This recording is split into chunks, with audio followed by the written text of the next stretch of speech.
오늘 저와 여러분이 함께 은혜 나눌 말씀 사도행전 4장 10절로 22절까지의 하나님 말씀을 저희가 읽었습니다. 한번 제목을 따라해 볼까요? 공회 앞에 선 사도들. 네, 감사합니다. 사도들 하려고 했는데 먼저 하셨네요. 네, 지금 이 사도들은 누구일까요? 요한과 베드로입니다. 맞습니다. 이 요한과 베드로가 지금 어디 앞에 서 있어요? 공회 앞에 서 있습니다. 이 공회라는 곳은 기본적으로 산헤드린 공회라고 하죠.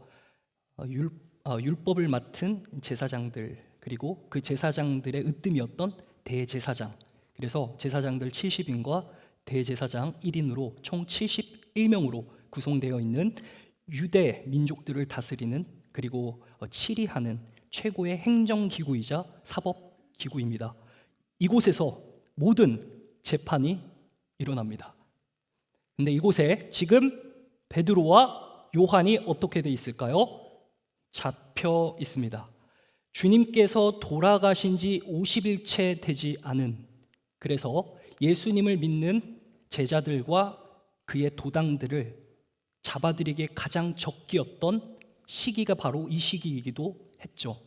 우리가 잘 아는 사도 바울이 바울 되기 전 스데반 집사를 돌로 쳐 죽인 배경이 바로 오늘 공회 앞에 선 사도들이 현장에서 맞닥뜨리고 마주해야 할 분위기였다는 것이죠. 이 공회 앞에 선 사도들은 그야말로 하나님의 은혜를 성령 체험을 통해 입은 자들입니다. 12제자들 중에 가장 먼저 우선하여서 전면에 나선 베드로가 성령의 체험을 합니다. 어떤 체험으로 드러납니까? 바로 설교하게 됩니다. 그가 예수님을 부인했던 그 입술, 공회 앞에 붙들려 가야바 뜰에서 예수님을 모른다고 부인했던 그가 지금 공회 앞에 서 있습니다. 어쩌다가 공회 앞에 서 있었을까요? 예수님이 부활하셨다. 예수님을 그러므로 믿어야 한다. 그 예수님은 너희가 십자가에 못 박았다 라는 말을 아주 과감하게 사람들에게 선포했습니다. 그런데 그 선포의 말씀이 끝나기가 무섭게 3,000이나 되는 사람들이 회심하여서 세례를 받습니다. 놀라운 역사죠. 오순절에 성령이 불같이 임하자 어떤 역사가 가장 먼저 뚜렷하게 드러났죠? 방으로 시작해서 언으로 끝납니다. 방언의 역사가 일어났습니다. 그 방언의 역사를 통해서 드러내는 것이 무엇입니까? 15개 지역의 족속들이 모여서 그들의 언어로 하나님께 기도하는 역사가 일어나죠. 이것은 하나님의 복음이 유대인에게만 갇혀 있는 것이 아니라 확장해서 나갈 것이라는 것을 나타냄과 동시에 입술을 열어, 따라합니다. 입술을 열어 예수님을 증거한다는 표지이기도 했습니다. 그래서 그 전면에 베드로가 성령의 열매가 나타나는 그의 입술을 통해 선포되었던 두 편의 말씀, 바로 시편과 요엘서를 가지고 설교했죠.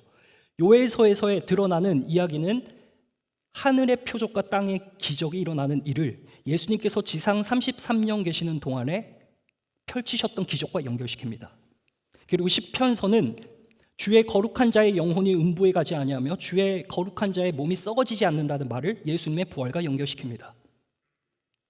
그래서 예수님께서는 기적을 행하셨을 뿐만 아니라 그 기적의 정점이었던 부활로 살아나셔서 죽음을 이기시고 우리 가운데 40일간 거하셨다는 그 사실을 사람들에게 전파했습니다. 그 전파한 내용이 사람들에게 전해지기 시작했고 3장에 보면 미문 앞에 선 병자가 낫게 되죠. 사도 요한과 베드로가 그 병자 앞에 서서 예수 그리스도의 이름으로 그를 일으켰죠. 그리고 나서 한 번 더 두 번째 대중 집회를 열고 솔로몬 행각이라는 곳에서 설교를 하는데 그 설교가 끝나자마자 오늘 공회에 붙잡혀 옵니다. 공회에 붙잡혀 온 이 사도들 어떠한 처분을 받았을까? 불보듯 뻔하지 않겠습니까? 여러분, 혈기가 아주 기세가 등등하고 제자들이라면, 또 예수를 믿는 자들이라면 처형하는 이 공회, 아주 살기가 등등한 기울어진 운동장이죠. 재판을 받는다고 해서 온전한 형이 나오겠습니까? 제자들은 그야말로 겹겹이 쌓인 그 압박 가운데 지금 서 있는 것입니다. 예배를 드는 저와 여러분, 우리가 초대교회 탄압을 종교적으로 우리가 현재는 받고 있지는 않지만 우리들의 삶 가운데 비슷한 결의 압박과 스트레스가 분명히 존재합니다. 여러분의 삶 가운데서 마주하시는 그 겹겹이 쌓인 문제, 하나 넘어 또 문제, 8분응선 넘었더니 9분응선 나오고 여러 가지 문제가 있음에도 오늘 이 사도들이 공회 앞에 서 있는 그들의 멋들어진 신앙의 모습을 통해서 하나님께서는 오늘 우리에게 신앙의 자세, 신앙의 모습을 교정하기를 원하시고 우리들의 삶 가운데 주님의 인도하심을 맛보게 하시는 줄을 믿으시기를 주님의 이름으로 간절히 축원합니다. 주님의 은혜가 사도들을 통해서 흘러가는데 그들이 공회 앞에 서 있을 때 어떤 말씀이 생각이 났을까? 주님의 누가복음 12장 11절로 12절의 나지막한 목소리가 아마 들렸을 겁니다. 우리 한번 누가복음 12장 11절로 12절의 말씀 읽어보겠습니다. 시작. 사람이 너희를 회당이나 위정자나 권세 있는 자 앞에 끌고 가거든 어떻게 무엇으로 대답하며 무엇으로 말할까 염려하지 말라. 마땅히 할 말을 성령이 곧 그때에 너희에게 가르치시리라. 할렐루야. 성령님께서 가르쳐 주신답니다. 우리가 압박 가운데 거하지만 어떻게 말해야 하며 어떻게 행동해야 할지는 그때 성령께서 주시는 기질을 가지고 재치 있게 능히 이겨낼 수 있도록 도와주심을 믿는 저와 여러분 되시기를 바랍니다. 말씀의 은혜 누리면 압박에서 벗어나집니다. 말씀의 은혜 누리면요, 갇힌 것에서 풀려나요. 하나님의 역사가 실제적으로 경험이 되는 것이죠. 오늘 베드로는 공회 앞에서 신문을 받고 그 신문에 대한 본인의 변호를 합니다. 그 변호를 이야기할 때 71명이 있는, 그리고 71명뿐만 아니라 그곳에는 사두개인들과 제사장들뿐만 아닌 가족들도 다 있고 백성들도 그곳에 많았을 겁니다. 그곳에서 이러한 선포를 합니다. 너희 건축자들이 버린 돌로서 집 모퉁이에 머릿돌이 되었다라는 변호를 하기 시작합니다. 자, 한번 읽어볼까요? 11절요. 시작. 예수는 너희 건축자들의 버린 돌로서 집 모퉁이에. 자, 지금 베드로가 담대하게 공회 앞에서 압박을 뚫고 그 입에서 선포되어지는 말이 뭐죠? 바로 버린 돌이 집 모퉁이에 무슨 돌이 되었대요? 머릿돌이 되었다는 것입니다. 여러분, 버렸다라는 표현을 한번 집중해 볼 필요가 있습니다. 한번 말씀 띄워주시고요. 버린 돌, 이 버렸다는 것은 거절당했다는 뜻입니다. 이 거절당했다는 뜻 안에는 원어에 부사가 붙습니다. reject disdainfully, 경멸스럽게 거절해버린 겁니다. 누가 거절했어요? 앞에 보시면 건축자들이 버렸어요, 돌을요. 근데 그 버린 돌을 베드로는 누구로 해석을 해요? 지금 맨 앞에 예수님이 버려졌다는 거예요. 예수님이 유대인들에게 경멸당했다는 겁니다. 가치와 쓸모가 없어서 나오는 태도, 쓰임새에 맞지가 않고 유대인들이 본인들의 뜻과 본인들의 생각대로 쥐락펴락할 수 없는 예수님을 버렸다는 거예요. 이 유대인들이 건축자였다고 베드로가 일침을 가합니다. 여러분, 이 건축자들이 지은 집을, 예루살렘 성전을 예수님께서는 마가복음에서 어떻게 표현하실까요? 이 집은 기도하는 집인데 너희가 강도의 소굴로 만들었다고 합니다. 그래서 주님께서는 마가복음 13장에 가니까 돌 위에 남김없이 너희 건축자들이 지은 성전을 무너뜨리겠다고 말씀하시죠. 인간의 시선으로 바라본 건축자의 용도에 이 버려진 돌은 말 그대로 목적에 많지 않고 본인들이 모질게 다뤄도 되는 그런 돌로 바라봤다는 거예요. 그러나 하나님께서는 다르셨습니다. 하나님이 우리의 진정한 건축자이시죠. 그 건축자이신 하나님께서 버린 돌을 무슨 돌로 삼았다고요? 머릿돌로 삼았다는 겁니다. 버려진 것 바로 주님의 따라합니다. 십자가 사건이에요. 근데 그것을 머릿돌로 삼았다는 건 무엇입니까? 따라합니다. 부활. 그러니 지금 베드로는 공회 앞에서 무엇을 선포하고 있습니까? 바로 예수님의 십자가와 예수님의 부활을 선포하고 있는 겁니다. 여러분, 사두개인들은 부활을 싫어합니다. 그곳에 모인 공회에 모여든 사람들은 하나같이 예수 믿는 도당들이 어떻게 처형되는지 아마 내심 즐길 걸 기대하고 왔을 겁니다. 근데 베드로가 학문이 없는데 요한과 함께 서서 공회를 향해 71명이 되고 플러스 알파 되는 사람들 앞에서 담대하게 예수님의 십자가와 부활을 선포하다니요. 어떻게 된 일이죠? 잘된 일이죠. 감사합니다. 잘된 일입니다. 어떻게 이게 가능했을까요? 주님의 십자가의 능력과 부활의 능력이 따라합니다. 제자들에게 담력이 되었다. 사랑하는 성도님들, 우리는 한때 버려진 돌이었지만 주님께서는 우리를 머릿돌 삼으십니다. 머릿돌이기 때문에 주님의 능력이 우리에게도 임합니다. 따라서 그 능력은 우리에게 공회와 같은 압박이 있는 상황 속에서도 담력을 준다는 것을 기억하시기를 주님의 이름으로 소망합니다. 주님께서는 우리에게 담력을 주세요. 말할 만한 것을 가르치시고 꿍하고 있는 것이 아니라 말하도록 하십니다. 그 능력의 체험의 역사가 바로 베드로와 요한을 통해서 드러났다는 사실이죠. 사랑하는 성도님들, 보시면 이 모퉁이라는 곳은 지형상으로 사이드 코너에 있잖아요. 사각지대에 있습니다. 그런데 그곳에 모퉁이의 돌, 머릿돌을 쌓는다는 것은 구조적인 안정을 위해서, 건물의 안정감을 위해서, 또 하중을 직행시키려고 모퉁이 돌을 두는 것이며, 더 나아가서 벽체와 벽체를 잇는 아주 중요한 역할을 감당한다는 거죠. 이것을 통해서 우리에게 드러내는 하나님의 놀라운 사실이 무엇입니까? 베드로가 선포한 이 말씀 속에는 예수님의 십자가와 부활이 우리 삶의 능력으로 나타날 때 우리가 담력을 얻고 나아가되, 부족한 우리들의 손길이 미치지 못하는 곳까지 주님께서는 교회 공동체를 벽체와 벽체로 삼으셔서 나아가게끔 도우신다는 사실이 있다는 사실을 믿으시길 바랍니다.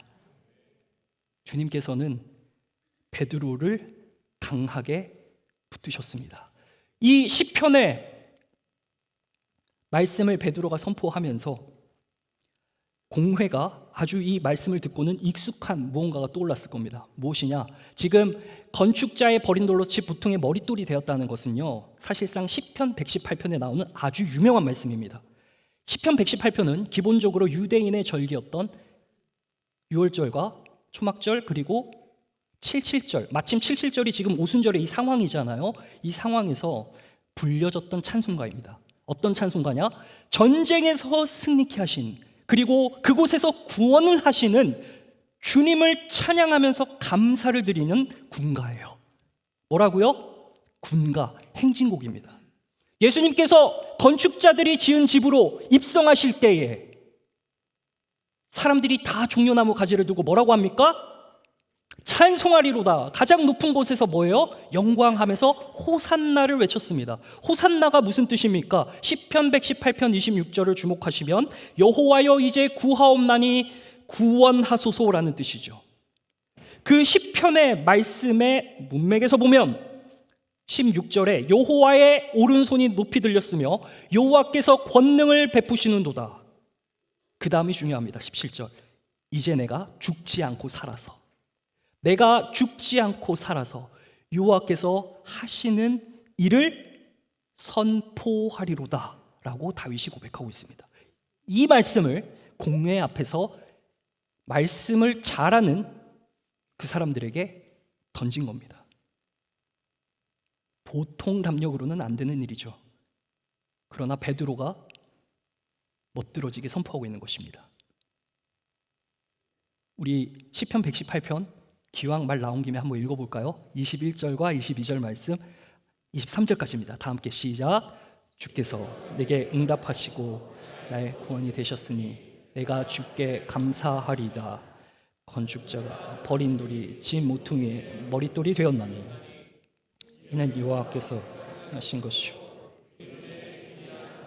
할렐루야. 이 말씀을 내뱉었을 때 적지 않은 충격에 빠졌을 겁니다. 왜요?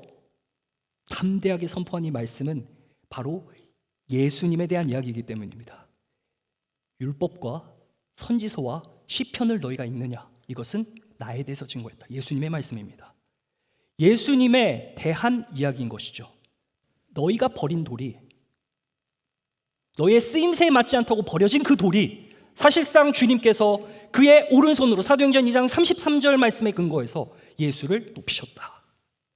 그 높이신 예수가 부활하셨고 우리 눈으로 보았고, 그리고 그 예수님께서 약속하신 성령이 우리에게 와서 오순절 사건과 이 많은 일들이 일어나고 있는데 어찌하여 너희는 깨닫지 못하느냐라고 일침을 가하며 오늘의 말씀을 인용하여 전달한 것입니다. 사도 요한은 어땠을까요? 사도 요한도 요한계시록을 통해서 1장 17절과 18절에 이러한 말씀을 전하는데요.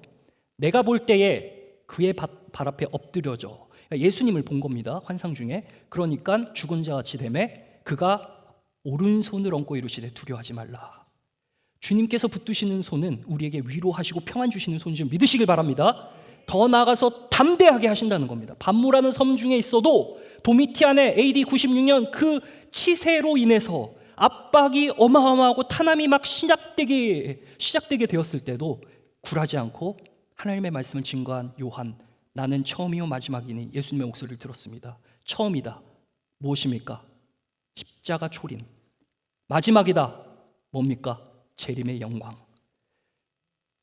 사랑하는 성도님들, 예수님의 십자가는 우리 삶에 어떠한 방식으로 나타납니까?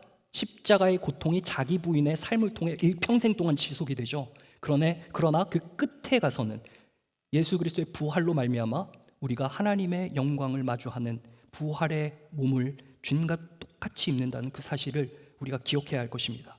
따라서 베드로가 지금 공회 앞에서 선포한 예수님의 십자가와 부활은, 그 능력은 베드로에게 지금 담력으로 나타나 담대하게 공회 앞에 선 사람들에게 선포하고 있다는 것이죠. 1911년 대한민국의 신민의 사건이라고 있었습니다. 105인 사건이라고도 하는데요. 여러분 들어보셨나요? 네, 한번 사진을 보여주십시오. 칼라 사진이 없어서 흑백 사진만 준비했습니다. 이 많은 사람들이 공회로 끌려갔습니다. 초대 조선 총독이었던 데라우치 마사다케가 암살될 뻔했다라는 사건을 조작한 이유는 신민회를 탄압하기 위함이었습니다. 신민회는 기본적으로 독립운동을 펼치던 항일 지도자들이 이곳에 모였는데요. 이 신민회라는 조직은 그 정신적 지주가 바로 기독교인들이었다는 사실이죠. 사실상 신민의 탄압은 곧 기독교인에 대한 탄압이었어요. 기독교를 뿌리 뽑으려는 시도였어요. 그래서 기독교인을 중심으로 600명을 체포했고 그 중에 123명을 기소했습니다. 20회에 걸친 공판 끝에 105인을 유죄 선언한 것이 바로 그 유명한 105인 사건인 것이죠. 123명 기소자 중에 108명이 담대하게 자기의 정체성을 밝혔습니다. 놀랍게도 그 가운데 무려 92명이 기독교인이었다는 사실이죠. 108명 중에. 정체성을 발각당하는 순간 어떠한 일이 펼쳐질지 모르는 그 두려움과 압박 속에서도 그들은 의연하게 십자가 예수 그리스도, 부활하신 그 예수 그리스도의 능력이 그들의 담력이 되었던 것입니다.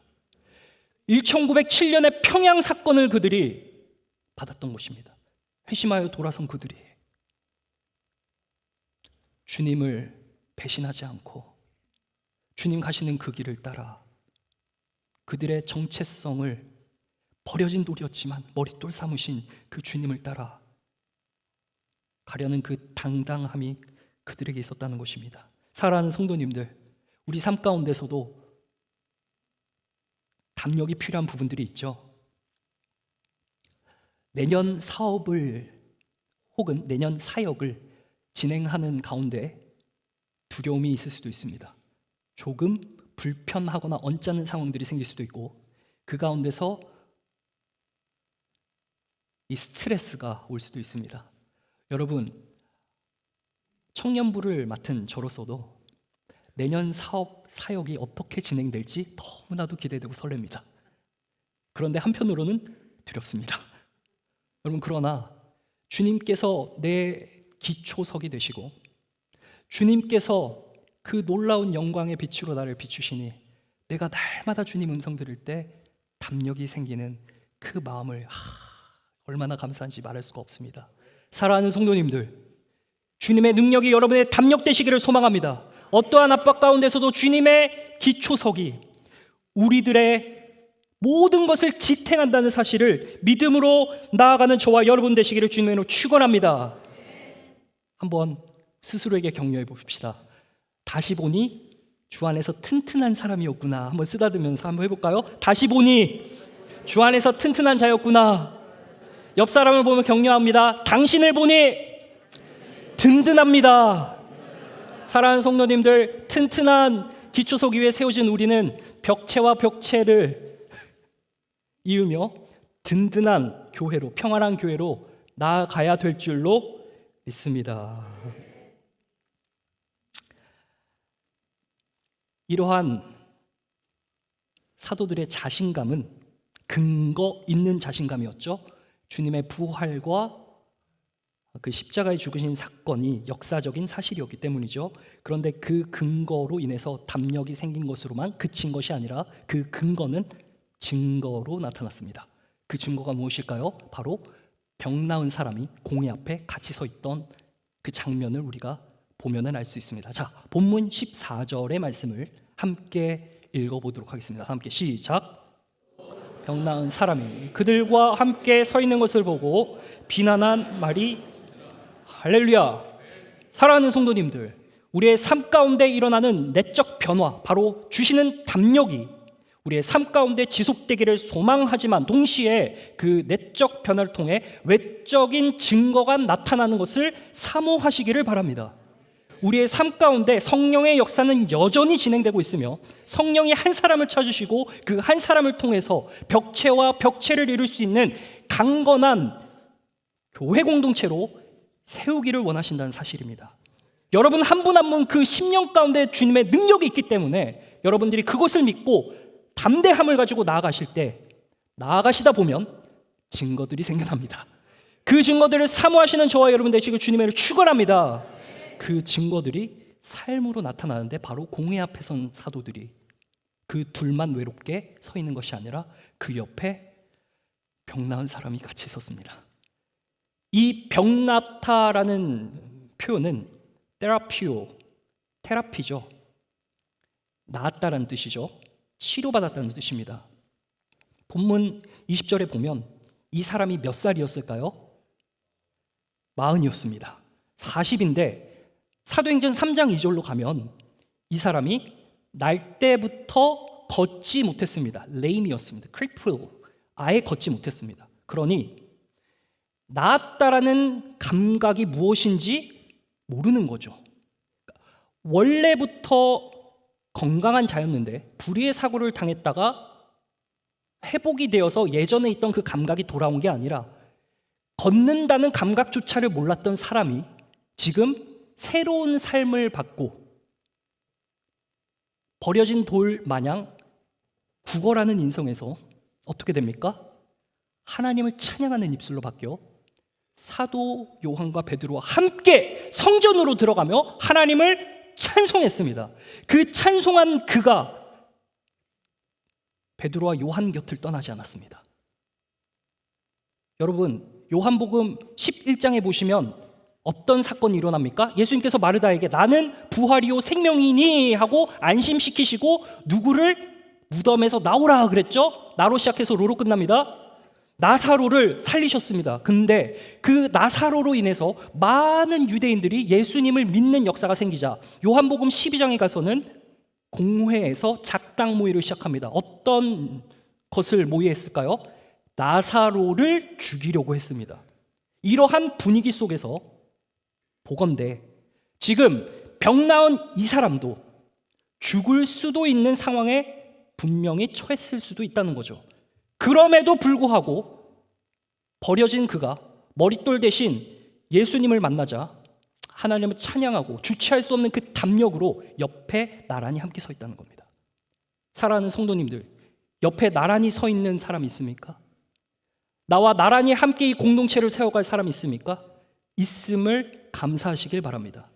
없다면 한 사람 채우시기를 축복합니다. 우리 가운데 하나님의 놀라운 역사가 진행되고 있다는 것을 믿는다면 외적인 증거, 병 나은 사람이 우리가 분명히 함께 서 나아갈 수 있다는 사실을 우리가 기억해야 할 것입니다. 사도들이 이 병 나은 사람을 고칠 때 오른손을 뻗었습니다. 그리고 일으키니 발과 발목이 힘을 얻어요. 병 나은 사람이 더 이상 자기 질병에 압도되지 않습니다. 세상에 구걸하는 인생 아니고 그의 삶을 지탱하는 것이 돈이라는 경제권, 생존권의 문제가 아니었습니다. 그것을 뛰어넘는 본질적인 문제로 나아가는데 그것이 바로 그 삶을 세우고 기초가 되는 예수님이었다는 사실이죠. 돈이 문제였을까요? 평생 걷지 못하는 그가 일을 하지 못하니까 구걸이라도 해서 본인의 생명을 연장해야 되는 것입니다. 그것이 그의 모든 삶의 이슈였을 겁니다. 근데 그 문제를 뛰어넘는 본질적인 인간성의 회복의 문제가 찾아오자 그가 얼마나 기뻐했는지 모릅니다. 사랑하는 성도님들, 우리의 삶 얼마나 비참했습니까? 그러나 주님을 만남으로, 주님이 우리의 기초가 되심으로, 주님이 우리의 모든 것이 되심으로 우리의 삶의 평안함이 찾아왔습니다. 우리의 삶의 능력이 찾아왔습니다. 우리의 삶의 담력이 찾아왔습니다. 그러므로 우리의 삶의 증거가 세워질 줄 믿으시기를 축원합니다. 신민의 사건으로 다시 돌아가 보죠. 신민의 사건 1911년에서 2년이 지난 1913년에 Forsyth라는 미셔너리 리뷰에 옥중에 갇힌 기소된 자들이 두려워하지 않고 담대하게 본인의 정체성을 밝히고 그 옥중에서 생활한 모습의 증거를 담아낸 이야기를 적어냈습니다. 읽어드리겠습니다. 옥중에 있는 동안 선행을 하였다. 하루에 3번 성경 공부와 기도회를 열었고요. 한 사람은 신약을 15번이나 읽었다. 교회를 해체하려는 일본의 체계적이고도 무서운 그 압박의 상황에서도 이들에게서 신앙의 실력이 드러났다. 외적인 증거로 드러나게 된 것입니다. 신앙의 동료를 하지 않았던 것이죠. 기소가 되어서 유죄 판결받은 105인이 항소심 끝에 다행히도 99명이 석방 조치되게 됩니다. 그 이후로 그 사건을 기점으로 해서 한국교회가 더욱더 강하게 벽체와 벽체가 만난 듯 결집력을 가지고 나아가게 되었다는 사실입니다. 오늘 공회에 붙잡힌 이 사도들이요 15절에 가니까 하루 만에 풀려납니다. 석방을 받죠. 그리고 성도님들에게 갑니다. 여러분, 아들이 재판 법정에 서서 모진 신문을 받고 돌아오면 어떻게 하시겠습니까? 토닥토닥 하면서 격려해야 되지 않겠습니까? 안아도 주고 먹고 싶은 밥도 주고. 근데 사도 베드로와 요한이 돌아오자 우리 성도님들께서 은혜가 충만하셔서 어떤 기도를 하냐면 주여 이제도 공회에서 위협함을 굽어보시옵고 또 이 종들로 하여금 담대히 하나님의 말씀을 계속해서 전하게 해주세요 라고 기도를 합니다. 손을 내밀어 병을 낫게 해주세요. 표적과 기사가 거룩한 종 예수의 이름으로 계속해서 이 2 종을 통해서 일어나게 해주세요 라고 아주 부담스러운 기도를 합니다. 그러나 사도 베드로와 요한은 개의치 않았을 겁니다. 왜냐하면 주님의 은혜 가운데 사로잡혔고 그가 주님의 담력으로 그들이 나아갔기 때문에 성도들의 기도가 더 힘이 됐을 겁니다. 사랑하는 성도님들, 우리가 벽체와 벽체로 이어진다는 이 사실은 놀라운 사실입니다. 이 가운데 주님의 기도, 주님을 향한 기도가 끊이지 않기를 간절히 소망합니다. 기도를 통해서 증거의 역사가 나타납니다. 기도를 통해서 우리의 모든 메인 것들이 풀려지는 것을 보게 됩니다. 사도 베드로와 요한이 공회 앞에서 얼마나 무서웠을까요? 인간적으로 봤을 때. 그러나 하나님의 시선으로 봤을 때는 그들에게 주신 하나님의 담력과 더불어 외적 증거로 나타나는 병나은 사람에 함께 서 있었으므로 공회도 할 말을 잃은 겁니다. 기소를 할 수가 없었던 겁니다. 그냥 보낸 겁니다.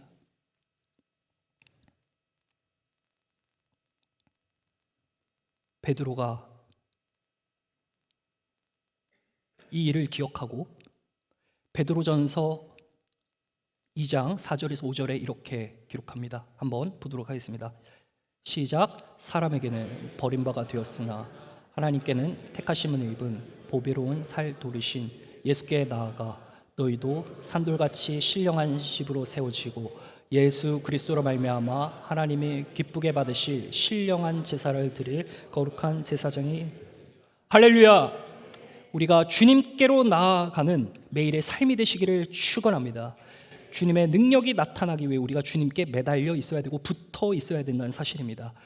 더욱더 중요한 것은 우리의 삶의 담력이 생기고 증거가 생기면 우리의 삶의 방향성은 뚜렷해집니다. 그것이 바로 오늘 마지막 말씀인데요. 이 말씀 받고 마치도록 하겠습니다. 베드로에게, 요한에게 풀어주면서 공회가 했던 말이 있습니다. 나가서 예수님 말하지 마라. 더 이상 이제 가르치지 마라. 그런데 무엇이 그들을 막을 수 있겠습니까? 이렇게 이야기를 합니다. 너희의 말을 듣는 것이 하나님의 말씀을 듣는 것보다 옳은가 판단하라 라고 멋들어진 멘트를 합니다. 사랑하는 여러분, 하나님의 말씀에만 순종하는 삶을 살겠다는 겁니다. 우리의 삶 가운데 능력이 생기고 주님의 능력이 나의 담력이 되어서 증거를 위해 날마다 기도하고 서로 모이지만 우리가 그 순간순간 주님께서 주신 세미한 음성에 반응하는, 그래서 그것에 순종하는 우리의 삶이 되어야 한다는 사실을 오늘 공회선 사도들을 통해서 교회의 원리를 알려주고 있는 것이죠. 사랑하는 성도님들, 하나님 말씀에만 순종하는 저와 여러분 되시길 주님의 이름으로 축원합니다. 예수님을 증언함과 말씀 때문에 목배임을 당한 자들의 영혼이 살아서 그리스도와 더불어 1000년 동안 왕노릇한다고 요한계시록 20장 4절에서 사도 요한이 기록하고 있습니다.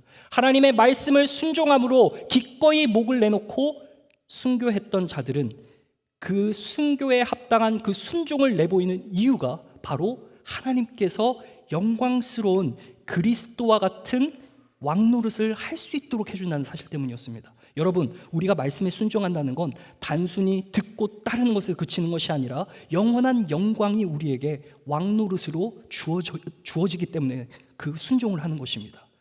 우리의 순종함이 하나님 앞에서 기쁨이 될 뿐만 아니라 하늘 천국에서 영원한 우리의 왕노릇으로 드러난다는 사실이죠.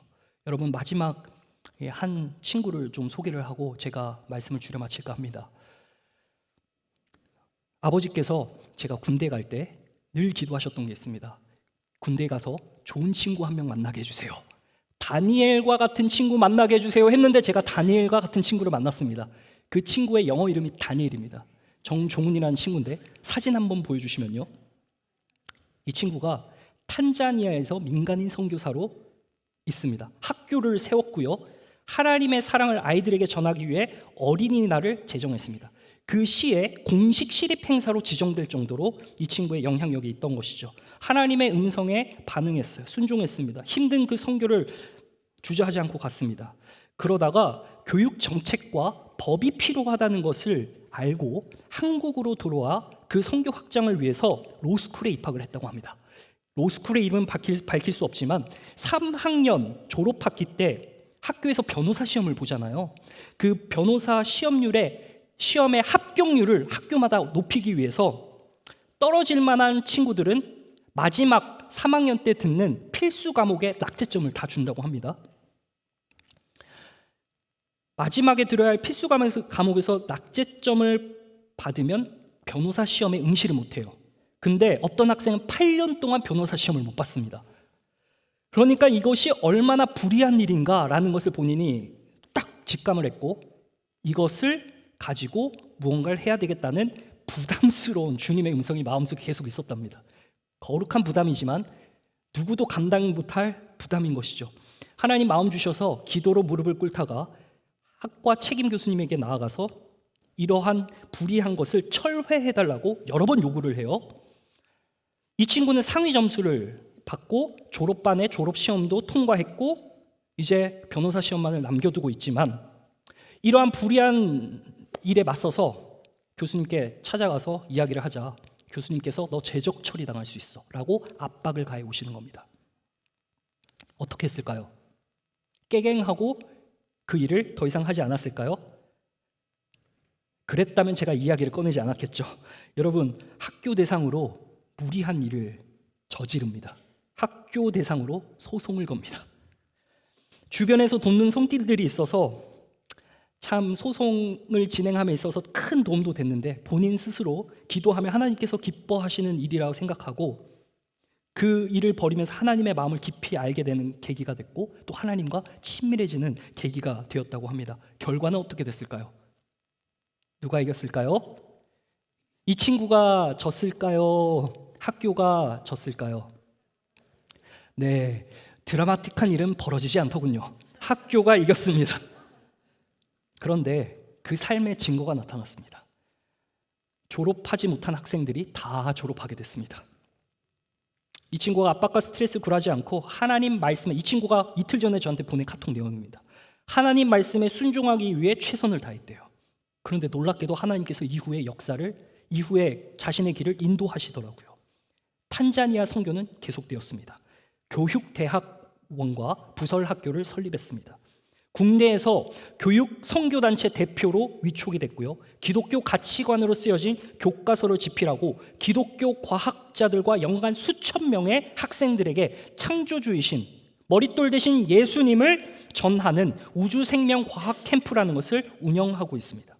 일상에서 크리스천 청년들과 함께 선교적 삶을 경험하도록 일터에서 기독교 기업을 세운 것입니다. 부담스러운 친구를 붙여주셔서 참 감사하더라고요. 사랑하는 성도님들, 병 나은 사람이 여러분 곁에 서 있을 그날을 소망하시길 바랍니다. 증거로 드러납니다. 그 전엔 주님께서 분명히 담력 주십니다. 그리고 우리가 일생을 살아가는 동안에 세미한 주님의 음성에 순복하고 순종할 때 주님께서 이 놀라운 역사를 이루실 것을 믿으시길 바랍니다. 마지막 베드로전서 2장 6절에서 9절 조금 긴데 이 말씀 읽고 마치겠습니다. 다 함께 베드로전서 2장 6절 다 함께 시작. 성경에 기록되었으되 보라 내가 택한 보배로운 모퉁이 돌을 시온에 두노니 그를 믿는 자는 부끄러움을 당하지 아니하리라 하였으. 그러므로 믿는 너에게는 보배이나 믿지 아니하는 자에게는 건축자들이 버린 그 돌이 모퉁이 돌 또한 부딪히는 돌과 걸려 넘어지게 하는 바위가 되었도다 하였느니라. 그들이 말씀을 순종하지 아니하므로 넘어지나니 이는 그들을 이렇게 정하신. 그러나 너희는 택하신 족속이요 왕같은 제사장들이요 거룩한 나라요 그의 소유가 된 백성이니 이는 너희를 어두운 데서 불러내어 그의 기이한 빛에 들어가게 하신 이의 아름다운 덕을 선포하게 하려 하심이라. 할렐루야. 기도합니다. 하나님 감사합니다. 어두운 데서 우리를 불려내시고 버려질 수밖에 없는 돌이었지만 주님께서 우리를 머릿돌로 삼으셔서 주님과 함께 나아갈 수 있는 이 은혜 베푸심에 감사합니다. 하나님 아버지, 우리 가운데 주님의 능력 허락하여 주옵소서. 주님의 그 능력이 우리의 담력 되게 하시사 압박과 어려움과 시련 속에서도 주님을 바라보며 주님의 그 성호를 외치고 나아갈 수 있도록 도와주시옵소서. 그 가운데 우리들에게 또한 외적인 증거까지 허락하여 주셔서 우리가 많은 간증거리로 주님의 이름을 더욱더 높이 올려드리며 찬양할 수 있는 그러한 영광의 삶 되게 하여 주시옵소서. 주님의 말씀 그 세미한 음성에 늘 반응하는 우리의 인생 될 수 있도록 주님께서 축복하여 주시옵소서. 주 예수 그리스도의 이름으로 기도합니다. 아멘.